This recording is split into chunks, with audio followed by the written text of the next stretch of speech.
Hayalperestlerin, risk alanların, denemekten korkmayanların cesaretinden doğduk.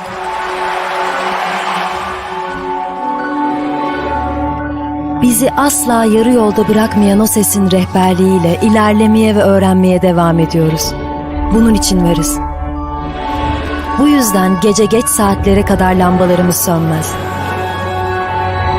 Elveda demek hem hüzün hem de gurur verir. Her şeyi sorgulayarak ve merakımızı besleyerek, dayanıklılığımızı test ederek,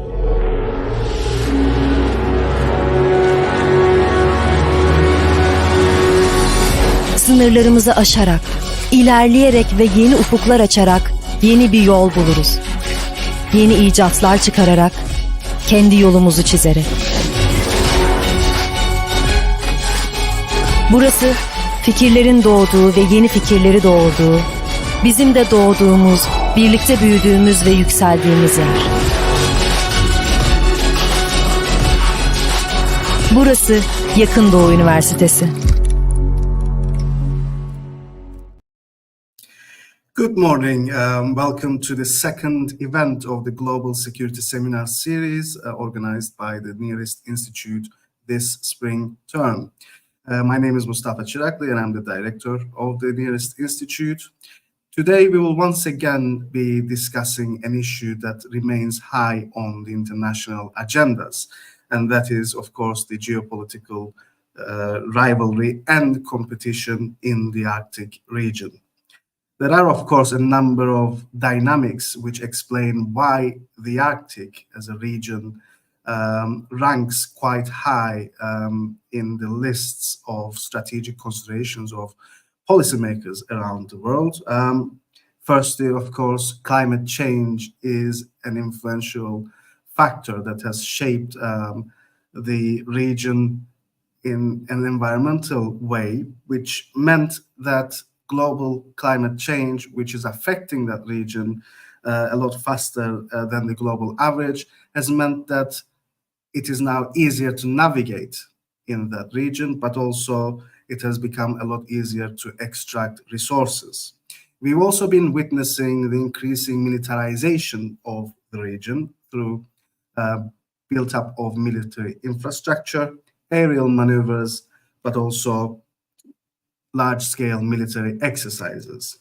And for these reasons and more, we see that the Arctic has now once again, reminiscing of those Cold War days, has gained strategic importance.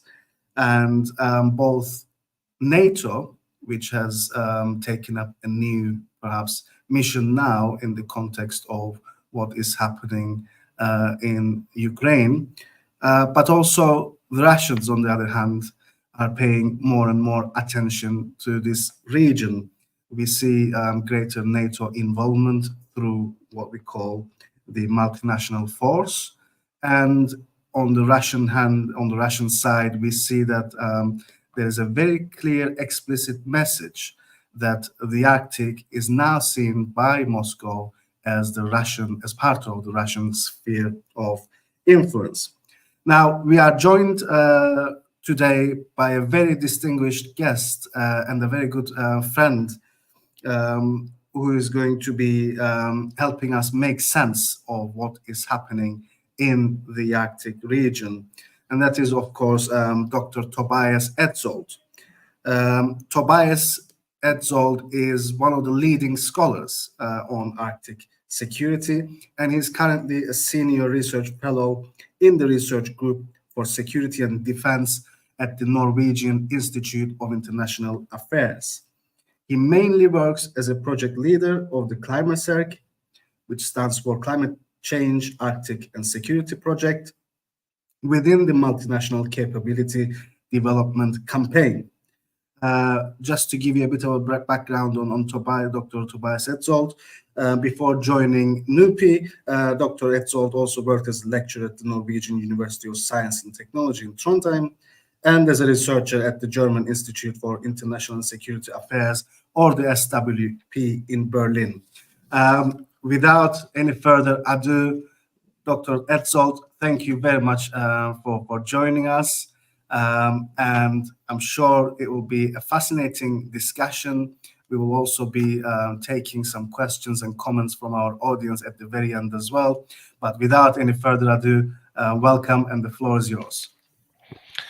Thank you very, very much, Mustafa, first for the very kind introduction and kind invitation to talk to you today. As I said earlier to you, it's not that common to get requests from the very south of Europe to talk about the Arctic, but it's also great to know that also you on Cyprus have this region far north on your screen. Because as you said in your introduction, there is quite a lot going on in the Arctic, as in most parts of the world right now, and there has been changes since a couple of years now, and certainly since the war started, or Russia started its in war in Ukraine about 2 years ago.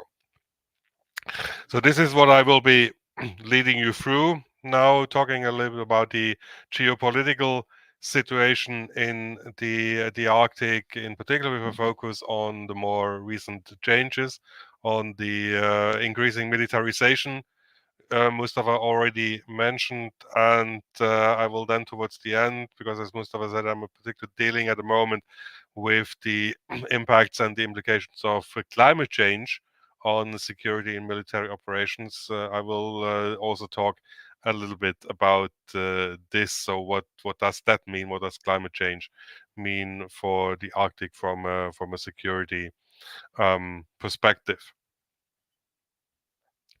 So first of all, let's just have together a quick look at on the map. Which region are we actually talking about? Which countries are we talking about? So it's really the high north of the globe, so to speak. You see the Arctic Circle, which is this orange dotted line, and there are quite a few different definitions of what the Arctic actually is, what the Arctic actually is composed of, which territories, which seas belong to the Arctic. But one of the most common definition is basically that everything inside the Arctic Circle, so this area on north of the Arctic Circle, is, or polar circle as it's called, is regarded as the Arctic. There are some more natural science-based definitions as well, which go a little bit beyond, or a little bit further, perhaps a little bit more south. But this is actually the common definition I use. So which countries are we talking about? So as you can see, it is Canada and the US, so North America, which has both territorium as well as territorial waters inside the polar circle, or north of the polar circle. It is Russia, of course, which is basically the biggest littoral state of the Arctic Ocean, with about 50%. And then we have the smaller Nordic countries. So we're moving to the European Arctic, Norway, Finland, Sweden, and Denmark. Denmark is represented in the country through Greenland, which is an autonomous region of Denmark, which you see here. Denmark itself, of course, is much further south and doesn't have direct access to the Arctic, but through Greenland, Denmark is also an Arctic actor. And then Norway, of course, with quite a long Arctic coast, and also quite a fairly developed territorium above the polar circle. And then we have Sweden and Finland, which have territorium north of the Arctic Circle, which you can see here, but don't have direct access to the Arctic Ocean. So they are basically landlocked. And then we have another small Nordic country here, Iceland, which just touches at its northern shore the Arctic Circle, but has direct access to the Arctic Ocean. Is quite close to Greenland, and therefore also sees itself as an Arctic country. So this just as a general background. I will say later a little bit more about the countries and particularly the cooperation among those countries in the Arctic region. But let's have a look at the geopolitical situation in the Arctic. Going a little bit back, so Mustafa mentioned already that since the end of the Cold War, the Arctic has developed quite well, actually, and has largely been a region of well-functioning, functional cooperation already in the light of climate change and in the last few years of increasing global security tensions. So regional cooperation emerged in the Arctic already in the mid-1990s when the Arctic Council, I would still say the most important forum for international or regional cooperation in the Arctic, and the governmental forum, which however also includes representative of the indigenous people in the Arctic from the different countries, which are very, very important to involve because it's often about them. And for a long time, the Arctic was not very much in the limelight of global attention.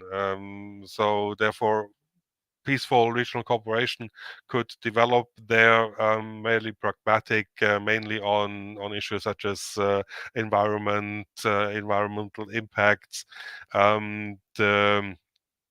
the natural habitat in the Arctic, and then of course climate change and how climate change affects the environment in the Arctic. So many talked already because of this peaceful coexistence in the Arctic, no major conflicts there, about Arctic exceptionalism, though some scholars never really believed in that, but it is a common term in this context just to show that unlike in other parts of the region, the Western countries were able to work pragmatically but relatively closely together with Russia. But this has changed already a little bit in the last few years, already long before the war in Ukraine. The potential for tension and conflicts of interest has been growing in recent years. One has to say, countries are promoting their national interests. So they are saying, well, we have certain interests in the Arctic. We want to follow. We want to pursue, and if necessary, then perhaps also with military force. It was mentioned already that through climate change or for the Arctic becoming warmer, the ice melting, I will say a little bit more about that later. And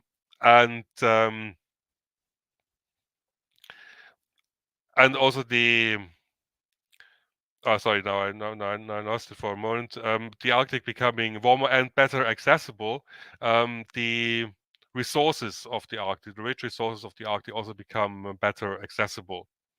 And new shipping routes have emerged as well. The northeast and northwest routes, which considerably short, basically the routes from Europe to Asia. And there has been always the question whether this could lead to distributional conflicts.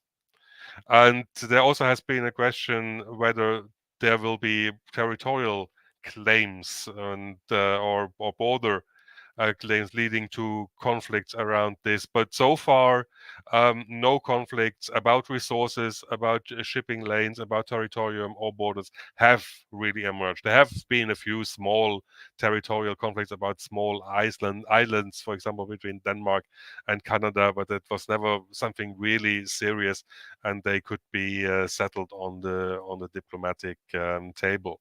But we not exactly know how that will figure out in the future.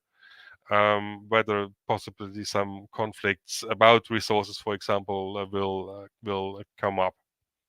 But what we also see in the Arctic, in the context of more pronounced national interests and also the increasing tensions between the East, in quotation marks, and the West, we have seen already an increasing militarization on all sides.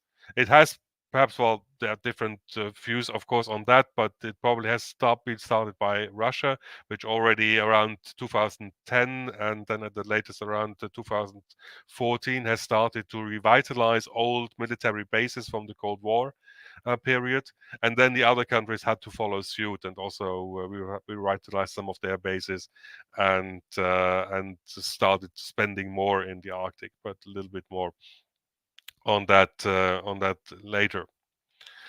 So, talking a bit about resources, I just said, yeah, the Arctic is rich of resources. We expect quite a lot of oil and gas in the Arctic Ocean, and also many minerals and rare earths on the ground. For example, on Greenland, we see here a little bit of an overview of what we already know of and what is expected.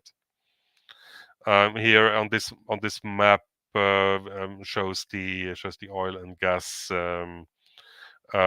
sources in the Arctic region, in particular in the ocean. But generally, the Arctic is expected to have quite a lot of resources, but only few are really known of at the moment and are also accessible. So again, climate change made it easier and made the resources more accessible, but it's still very difficult to drill them, and it comes at high economic costs. And for many companies, it is the question whether it's really economical to really go for it and really drill for the oil and gas. And there are also quite different approaches among the countries. Some say, yes, of course we are interested in that, we still need it. Others are more cautious and say, because of climate change, we should leave the oil and the gas in the ground. But what can be said, because again, there has often been talk about conflicts about the resources, but those resources we really know of, they are actually clearly tied to individual countries. They are close to their territorial to their coast, in their territorial waters, or in their exclusive economic zone of 200 miles into the ocean. So there it's quite clear. There can't be any dispute. There can't be any conflict about who are these resources belonging to. There might be we expect there are a lot of oil and gas just under the North Pole and in this region, and there, of course, then it's a question who can claim them, which is a very complicated and difficult story. But that's far in the future if that will ever happen. So again, so far, no direct conflicts about resources. And another thing is that it is, as I said, very difficult to explore those resources. So countries need each other. It's very difficult for one country to do drilling projects on their own. So they need international partners anyway to be able to tackle the costs as well. This just briefly, and now moving a little bit further towards the current geopolitical situation in the Arctic. So far we again didn't have any direct conflicts created in the Arctic itself, but we see now since a couple of years tendencies that conflicts from outside the Arctic could spill over into the Arctic area, or at least the tensions we see since some time, and they are actually a bigger danger for peace and in particular cooperation in the Arctic than the internal problems. So as we will see at right now, and as I will talk a little bit more about in a bit, we see that the current tensions, the war in Ukraine, is affecting regional cooperation in the Arctic. And we see that already since 2014, since new East-West tensions emerged in the context of Russia's offensive foreign policy, in particular its annexation of Crimea and part of eastern Ukraine, and the war in eastern Ukraine. And already then, regional cooperation, particularly in the Arctic Council, was affected for some time, that it was a little bit reduced. Still, ministerial meetings were taking place, but they were all aware of that the situation perhaps has a bit become a little bit more difficult or more complicated, but they were continuing on a pragmatic level, in particular in working groups, which in particular work on a very scientific level, and ministerial meetings were still taking place. About climate change, I will talk a little bit more in a bit. We also see, also already in the last 10, 15 years, an increasing role of third countries. So countries that do not have direct access to the Arctic, that don't have territory there, in particular China and some other Asian countries, which are interested in the resources in the shipping lane in particular, and are in a way also interested in cooperation, but in a way also have their own agenda. And what we can say that with Russia, China, and the US increasing their interests and activities in the Arctic, the great power rivalry over political, military, and economic power could spill over, or already has spilled over into the Arctic. There are different views also among scholars about this, but I would say yes, it probably already has. They all put their claims down. They say yeah, they are interested, and also building up their power, their military forces, at least to some extent. Russia's war against Ukraine since February 2022 has certainly increased the tensions also in the region, and has put regional cooperation partly on hold, without, however, again, the tensions leading to any concrete conflicts in the region itself so far. So it's still relatively peaceful, but for example, the number of airspace violations has increased. Espionage in the region, for example, on board of fishing boats, has increased. So there is something going on, but again, no direct conflicts there. But again, probably most important is that the regional cooperation, which is very important for the region to tackle the joint challenges the region faces, in particular of an environmental kind and in the context of climate change, has almost come to an halt. The Arctic Council in March 2022 suspended its activities more or less. It didn't suspend Russia from the cooperation. That was legally not possible, in particular because Russia was the chair at that moment of the Arctic Council. But all meetings, all activities, also the working groups were put on hold for the time being.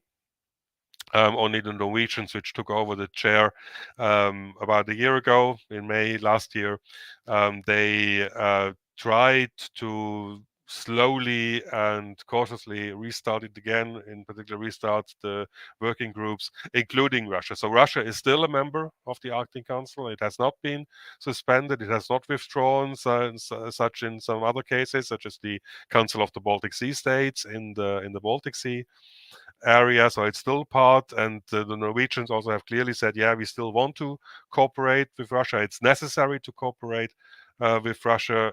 So we try to do on a functional, technical level in the working groups, but we of course can't work on a political level at the moment. So that is widely avoided. But still, the question is this the end of Arctic exceptionalism? So obviously, the current situation shows, yeah, the Arctic is affected by those global tensions, and the regional cooperation, which has worked fairly well before, as I mentioned already, suffers from this situation.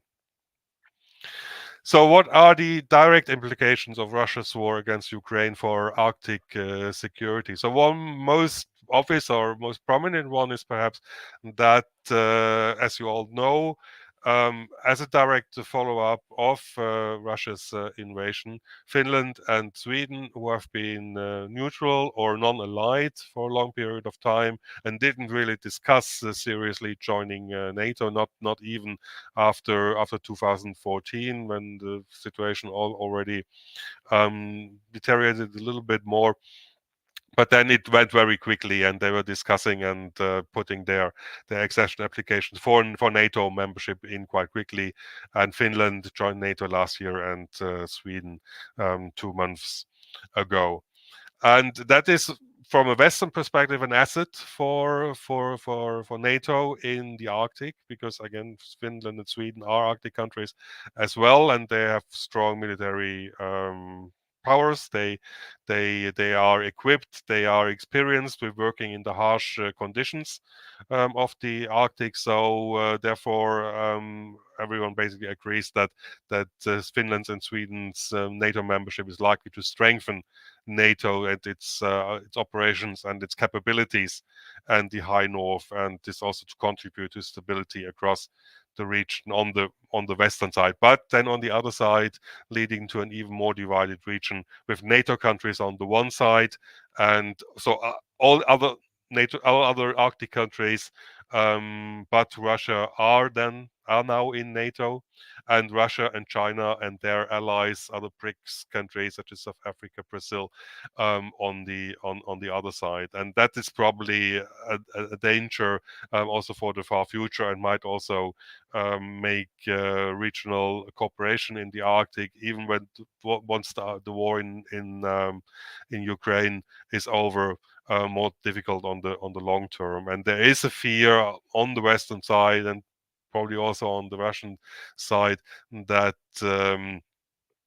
there are two parallel processes going on in two different parts of cooperation. And this is, for example, what the Norwegians really try to avoid, and why they said it is important to keep the Arctic Council and to at least keep some low functional cooperation with Russia, because otherwise parallel different cooperation will evolve there, and we will see two parallel systems which probably will meet each other at some point, and causing conflicts and tensions.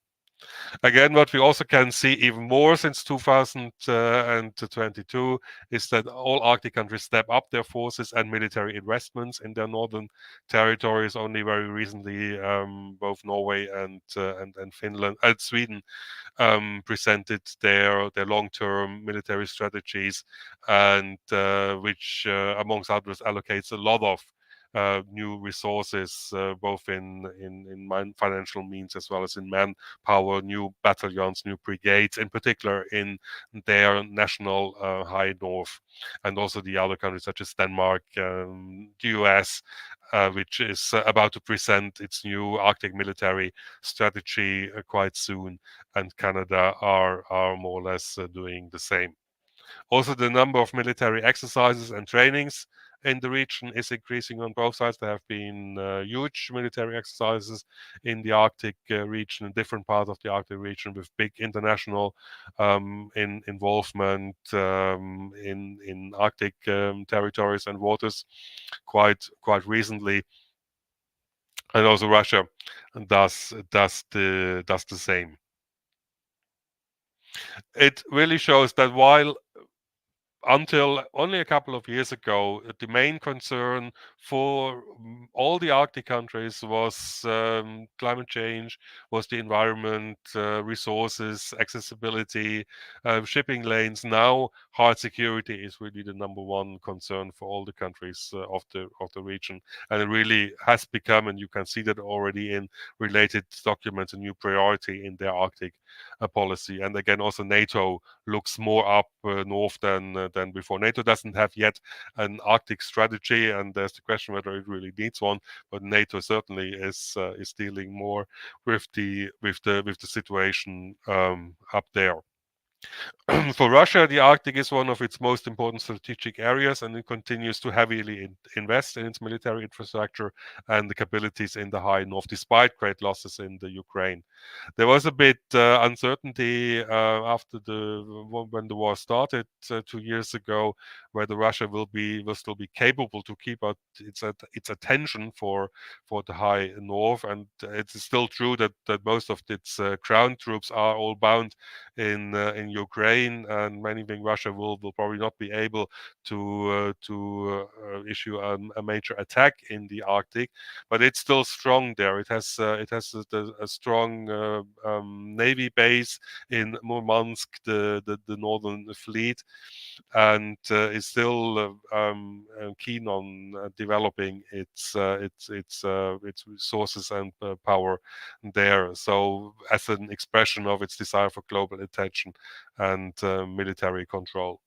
But still, most experts don't, at least for the near future, don't really expect fully fledged military attacks. But already, and we see that already occasionally, there is certainly the fear and also a real risk of hybrid threats. For example, in terms of refugee weaponization, we have seen this winter and spring at the Finnish border, where Moscow sent refugees to Finland, had to completely close its borders, then cyber attacks, and in particular also miscommunication and misunderstandings in the context of the increasing number of exercises, which then could lead to mistakes and eventual escalation. Therefore, for example, it's very important also for NATO to not draw military exercise or troops during military exercises and trainings too close to the Russian border in Norway and Finland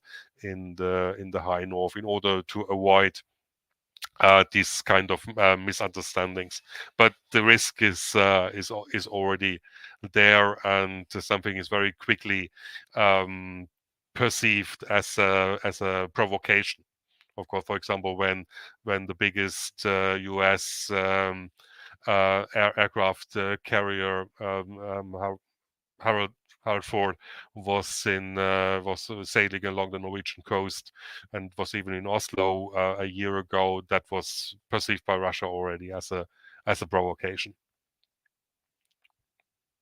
So far on the current military situation, and now I know I have already reached my time limit, but just a few words and a few slides on climate change. Mustafa mentioned that already in the beginning, in particular the connection to military security. So you can see on this slide that climate change is a fact in the Arctic. The temperatures in the Arctic have increased in the last 30 and even more years, of about 2 degrees, and that means for the Arctic, yeah, it is happening at high speed, 3 till 4 times. There are different calculations on that than the global average, and this is resulting both in new risks and new opportunity. The sea ice already has melted. There are routes, there are passages which are already completely ice-free during the summer. And even more, the Arctic Sea is expected to be completely ice-free in summer by 2034, so already in about 10 years. Climate change opens up the Arctic and gives Arctic and non-Arctic actors easy access, facilitating navigation, resource extraction, fisheries, and ecotourism, including, however, the risk of hybrid threats, as I already mentioned. But again, the rising temperatures also bear considerable risks. They are resulting in alarming reductions in sea ice covers, in more unpredictable ice. So the ice doesn't completely disappear, but it's thinner, it's more unpredictable. But that's still a challenge, still a problem for shipping, for navigation. You still need icebreakers, partly, and well equipped boats. And there is, for example, a risk that more and more cruise ships, which are not very well equipped, or other tourist boats or private adventures or whatever, go more and more into the waters and risk problems caught in ice or whatever. We have also increased permafrost thawing, which, for example, is a problem for land installations, for roads, which can sink down, for airport runways, also affecting military installations. And we also have more and more extreme weather conditions and unpredictable weather, storms, floods, fog, which of course also make navigation in the Arctic more difficult and also more dangerous. And all these factors, they can affect military operations in the region considerably. On this slide, you can see to what extent shipping already has increased in the last few years. So it is still not those very big numbers as some might maybe have expected a couple of years ago, but you still see a considerable increase there, and then could increase even more if, particularly if the important sea lanes are completely ice-free during summer. So, and this, I think, is my last slide. So again, on the impact of climate change on security in the Arctic. So again, climate change itself has not directly caused any conflicts about resources, water, land, or borders in the Arctic. This, at least according to some scholars, not, and most likely will also not be in the near future, the main driver for emerging geopolitical tensions in the Arctic and beyond. So they probably more come from the outsides and are more politically based. But again, climate change can work as a threat multiplier. It could, again, when really the resources are better accessible, and the long term could, as I mentioned before, could lead to some conflicts about resources. But in particular, as just mentioned, it makes military operations even more difficult, and they, in the current situation, might become more necessary than before. So also, for example, which you already see, air surveillance missions, we certainly see an increasing number of in the Arctic. In order to meet tensions and potential conflicts spilling over from the outside into the Arctic. And military forces just have to adapt with the new circumstances, with the new conditions, the ice conditions, the weather conditions, adjust their equipment in order to be able to operate in those conditions.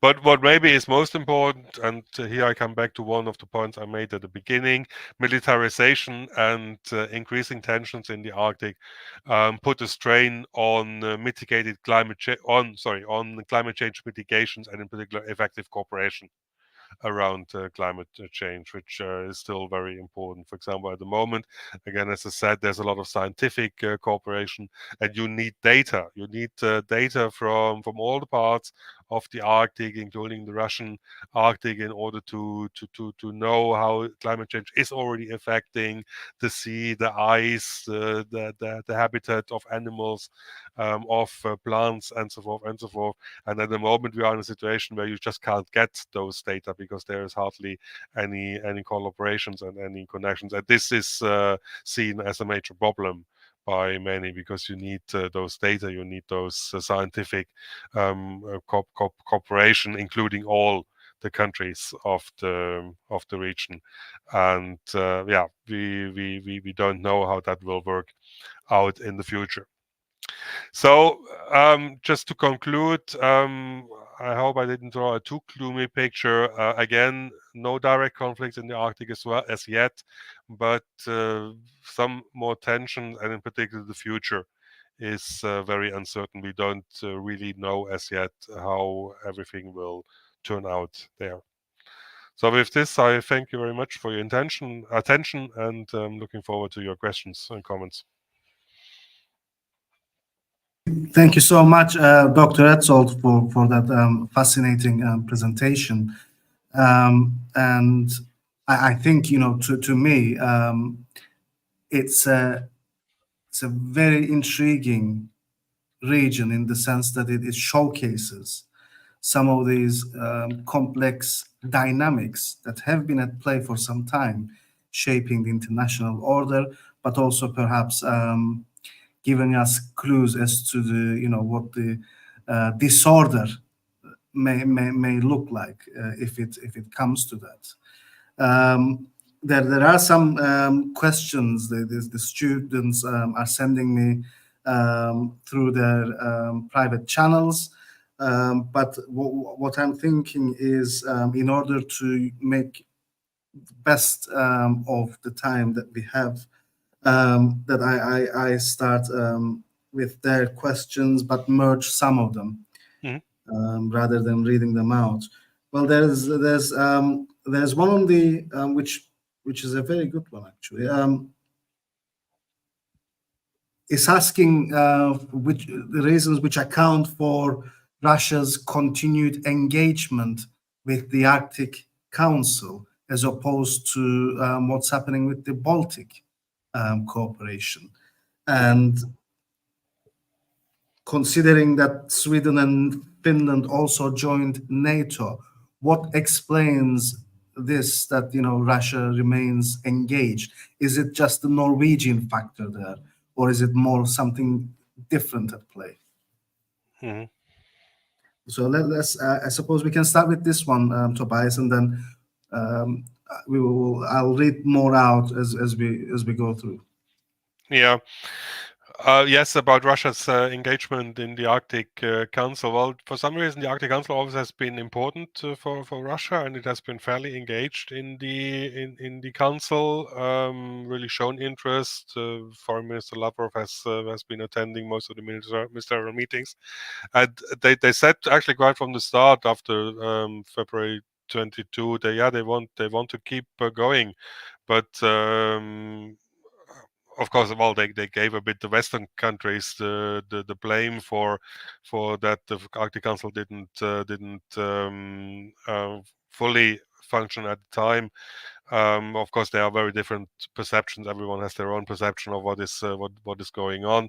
But they said yes, as long as it serves our interests, we want to continue in the Arctic Council. We won't withdraw. So the situation in the Council of the Baltic Sea States was Russia was suspended right from the start, and then 2 months later they withdraw. But maybe the Baltic Sea or the Council of the Baltic Sea States and the Baltic Sea don't have the same significance for Russia as the Arctic and the Arctic Council. So Arctic is very important for Russia, and I guess they are also realizing that they can't implement some of their interests completely on their own. But they have been threatening with withdrawal, and I think the Norwegians did a good job last year on the diplomatic level and convincing Russia and also giving Russia a kind of perspective. So yeah, we are not throwing you out. We can't throw you out, and we are interested in the cooperation as well. At least functional scientific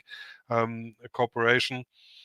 And therefore we try to at least work within the working groups further, and that obviously pleased Russia to some extent.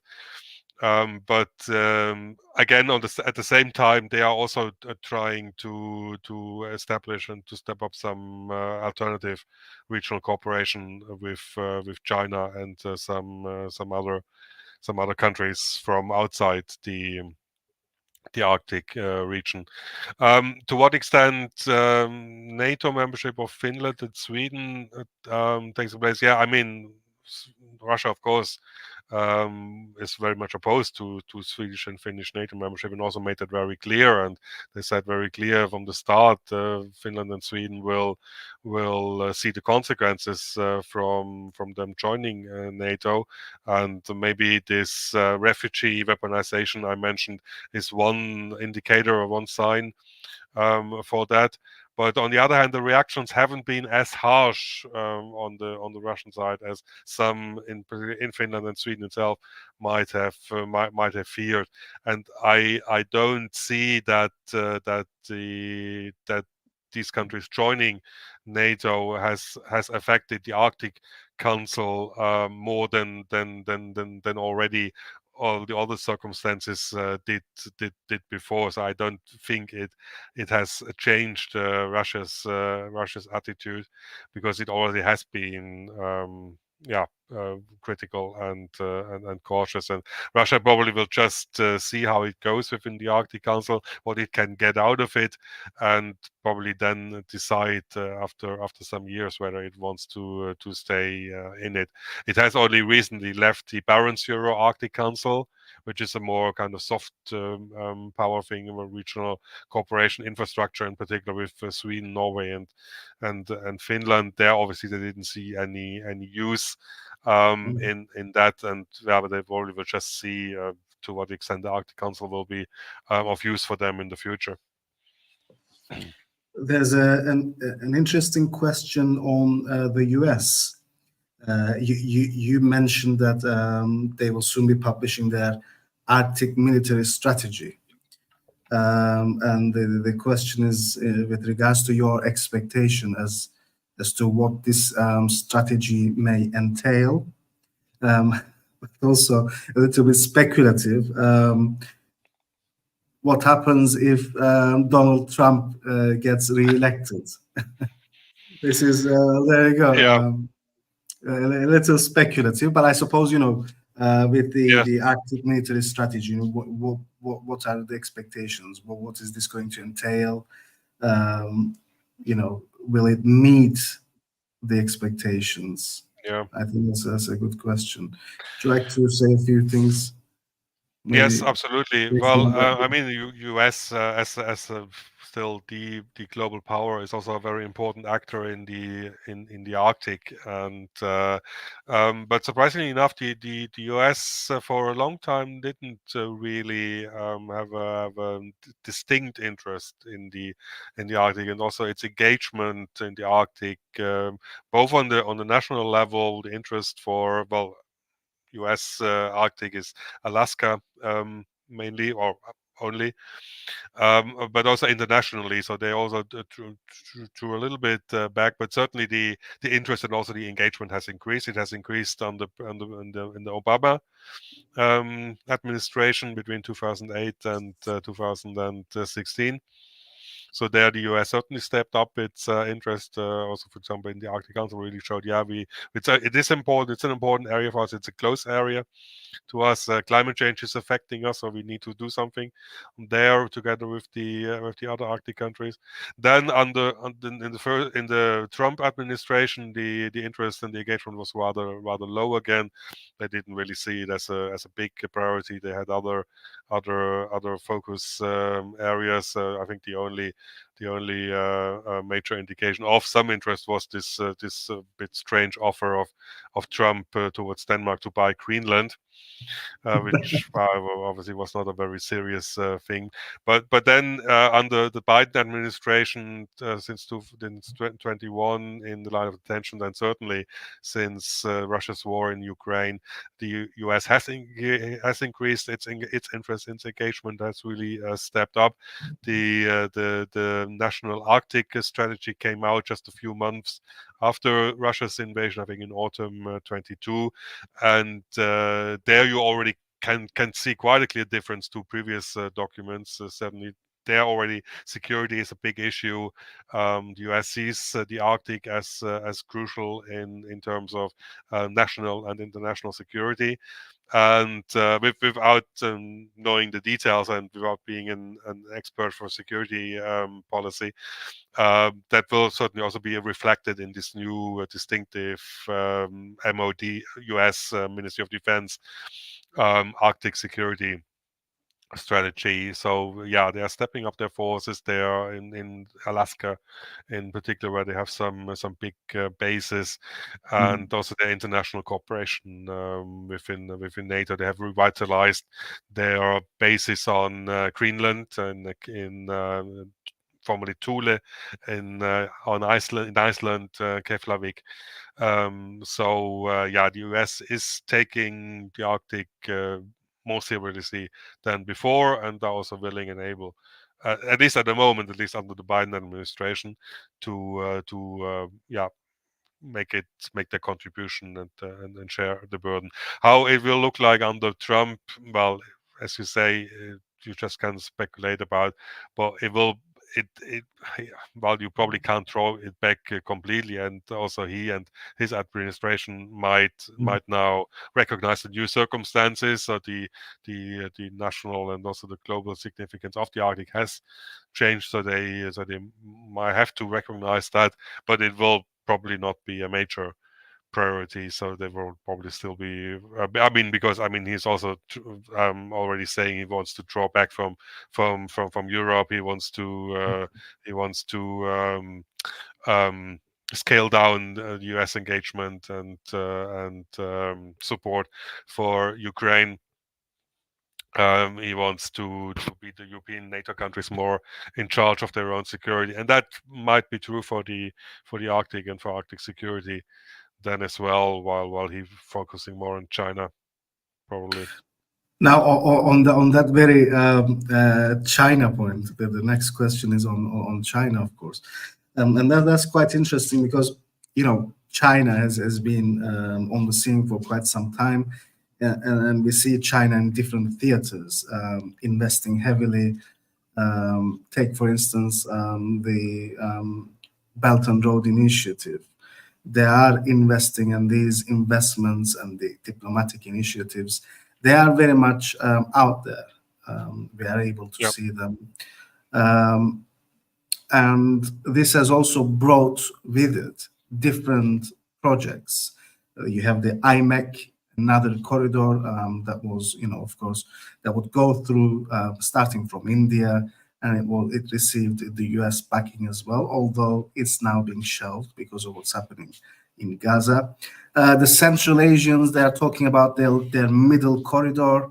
The EU is also, thinking of how to entice the Central Asian countries, and they may be investing in the idea of middle corridor. So the question was, what is China doing in the Arctic?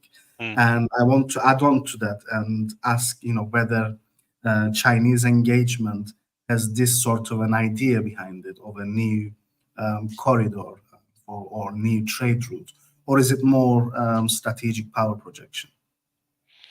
Well, I think as far as I know and as I see it, it's both really. So it's global power projection.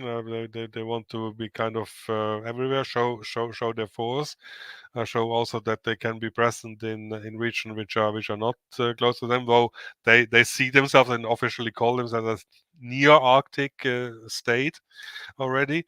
And I think this idea of this new modern Silk Road that also goes into the Arctic, and they are since quite some time also are planning on infrastructure projects and also investing in infrastructure projects in the Arctic region. In Finland, for example, there's a railway plan between connecting the Baltic Sea, going through the north of Finland and then ending in the northeast of Norway and the Barents Sea, which then also from a Chinese perspective could be very interesting for shipping and for trading.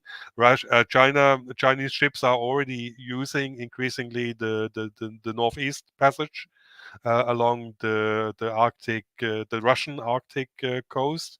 So it's actually at the moment it's only Russian and Chinese vessels that are using these roads, and then it really goes only to Russian harbors and not much further. But it is used, and it's of interest for China again, because the route is significantly shorter than the current routes from China via the Indian Ocean and the Suez Canal and the Mediterranean Sea. Basically going all the way, or even along Africa or South Africa at the moment, because of the problems at the coast of Yemen with the Houthis.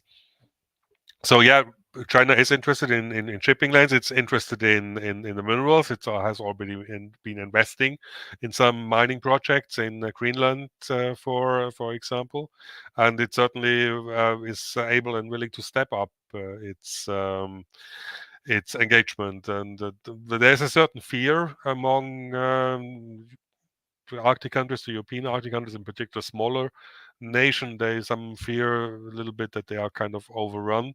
So then, but on the other hand, countries such as Greenland, for example, is very interested in new economic opportunities as well, and also new investments, so that they're not only dependent any longer just from Denmark and the European Union, for example. But then there are also very different perceptions to what extent China is already very present or very strong, and whether it, for example, really would use power, and to what extent it would be able and willing to do that. So are some tune overall the Chinese threat a little bit down, but yeah, it is an actor, and what I personally think is interesting, and perhaps also most significant in this context, is that Russia and China are stepping up their cooperation now, since the Western Russian cooperation is very difficult or hardly existing, and Russia needs partners as well. They saw China for a long time as a rival, but now they see more and more to the necessity cooperating with Russia, and getting Chinese investments into Russian infrastructure or oil gas projects. So, and that's, I think, what the West is mainly afraid of, that there will be a very strong alliance between China and Russia, again, perhaps with the involvement of some other BRICS countries, and that there will be a real rivalry then emerging.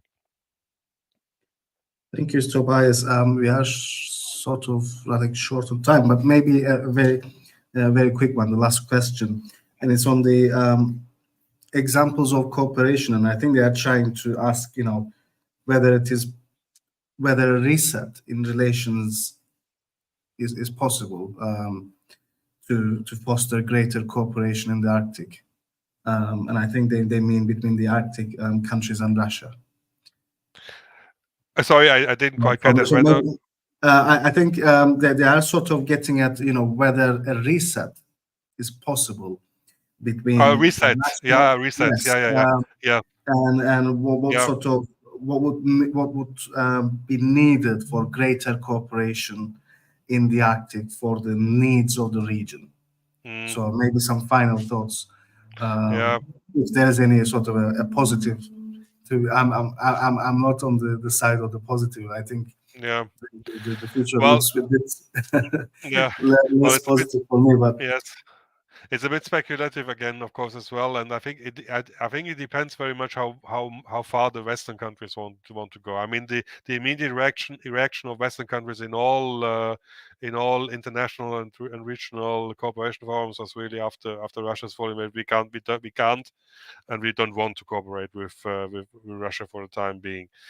And I mean, and therefore Russia withdraw or was suspended, or some organizations. Others, such as the Arctic Council, as I explained, it was a bit more difficult, and they saw the necessity of keeping at least some cooperation. So therefore, Russia was not suspended, and is still a full member of the Arctic Council. And I mean, again, the Norwegians, they worked hard on this, and they found this compromise, and said, okay, we can't, and we still don't want to work politically at the moment with Russia. So there can't be any meetings involving the Russian foreign minister or whatever. We don't want to give them a forum, so to speak, but we need at least some sort of a low-level functional technical cooperation, and therefore they came up with this compromise of at least revitalizing the working groups, which are, as I said, scientific. So they're mostly scientists, maybe some diplomats, but mainly experts working together, and just try what they can do there while involving Russia. Because again, from a scientific point of view, it's very important to get those Russian data. In that context, context, there should be also scientific projects.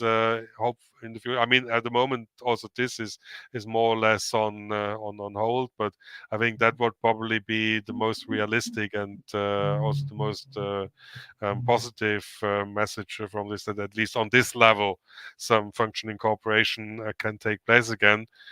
Because again, this cooperation is very important from a climate change perspective, for example, because you need those data, and then you just have to see how it goes. I mean,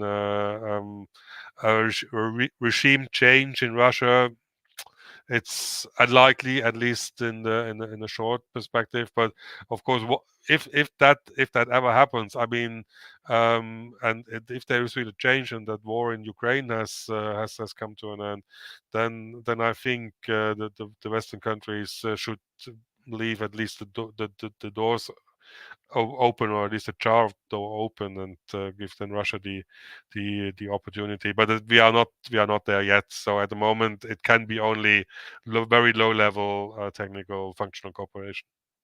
Yes.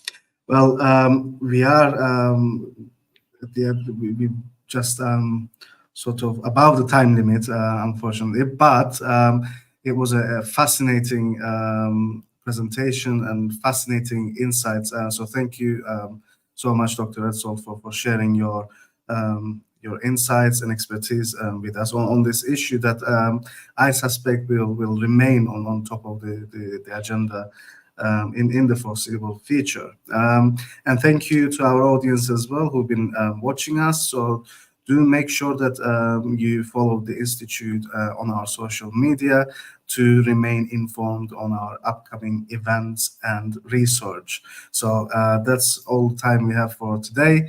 Thank you again, and we look forward to seeing you at another event. Have a good day. Thank you very much. Have a good day too. Thank you. Hayat hızla akıyor ve biz bu hızı seviyoruz. Her güne heyecanla başlıyor, her anı doya doya yaşıyoruz. İlk günkü heyecanımızla yılları aşıyoruz. Zaman akarken biz de kendimizi arıyoruz. Heyecanla, merakla. Sen de kendini mi arıyorsun? O zaman zamana yetiş. Bu sadece kendini bulmakla ilgili değil. Asıl heyecan kendini yaratmakta. Bir şeyler mi yaratmak istiyorsun? Mükemmel. Metali işlemeyi, bir bina yapmayı, bir iş kurmayı, hatta bir şehir kurmayı öğren. Hayat kurtarmak, teknoloji geliştirmek, üretmek. Hepsi burada. Ve burada tüm deneyimler profesyonellerle yan yana. Ancak hızlı ilerlemeliyiz. Çünkü bugün şimdi gerçekleşiyor ve yarın çok yakın. Hayatta öne geçmek istiyorsan önce zamanın önüne geçeceksin. Hep ileri gideceksin. Bu Doktor Suat İrfan Günsel. Tanıyor musun? Onun da söylediği gibi. Üniversiteler toplumların dokuma tezgahıdır. Toplumları geliştirir, dönüştürür ve gelişmesini sağlar. O burayı bugünden yarına hazırlamak için kurdu. Senin için, ileriye gitmek için. Yana ya da geriye değil. Sadece ileri. Çünkü gelecek çok yakın. Hadi harekete geç. Fikirlerin ne kadar ileride olursa yarına o kadar yaklaşırsın. Yanındakileri de geleceğe taşırsın. Bu senin geleceğin, senin fırsatın şimdi. Hadi yarın yakın. Hepimizi ileriye götür.